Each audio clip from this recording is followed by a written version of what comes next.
अस्सलाम वालेकुम, कैसे हैं आप। आज मैं आपके साथ सर्दियों के सुगार सरसों का साग और गोश्त की रेसिपी को शेयर कर रही हूँ।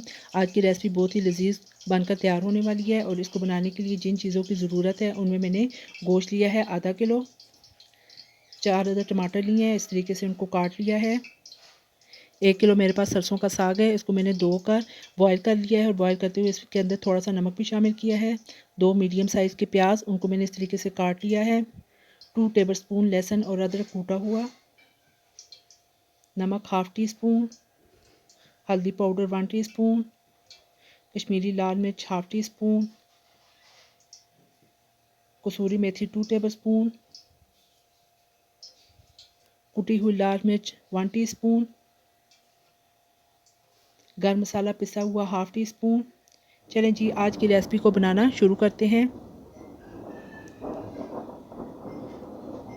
ये मैंने कढ़ाई के अंदर हाफ़ कप कुकिंग ऑयल शामिल किया है। इसके अंदर आप प्याज को शामिल कर दें। फ्लेम को आपने मीडियम रखना है। जैसे ही हल्का सा प्याज का कलर चेंज हो तो इसके अंदर गोश्त को शामिल कर दें।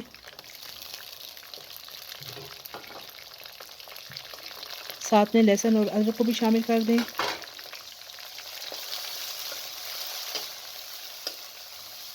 गोश्त को 3 से 4 मिनट तक भून लें ताकि इसका कलर चेंज हो जाए।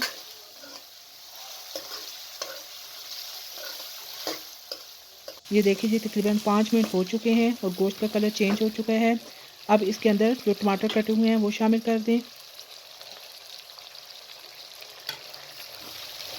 और कवर कर दें 2 से 3 मिनट के लिए ताकि टमाटर अच्छी तरीके से गल जाएं।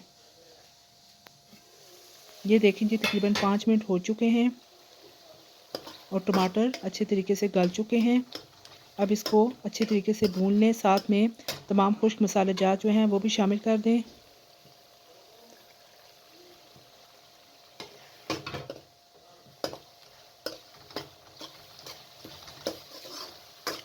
ये तकरीबन 4 से 5 मिनट मज़ीद हो चुके हैं। इसको हमने भून लिया है। अब इसके अंदर जो साग का पानी था वो शामिल कर दें। उसको आपने ज़ाया नहीं करना, इसके अंदर शामिल कर दें और तकरीबन लो फ्लेम पर 35 से 40 मिनट कवर करके पकने दें ताकि गोश्त अच्छे तरीके से गल जाए। ये जो साग था इसको मैंने ग्राइंड कर लिया है। ये देखिए जी, इस तरह का गाढ़ा मैंने थोड़ा सा पानी डाल के ग्राइंड कर लिया है और ये देखें तकरीबन 40 मिनट हो चुके हैं। गोश्त अच्छे तरीके से गल चुका है और पानी खुश्क हो चुका है। अब मज़ीद इसको 5 मिनट भून कर जो ग्राइंड किया हुआ साग था उसको शामिल कर दें।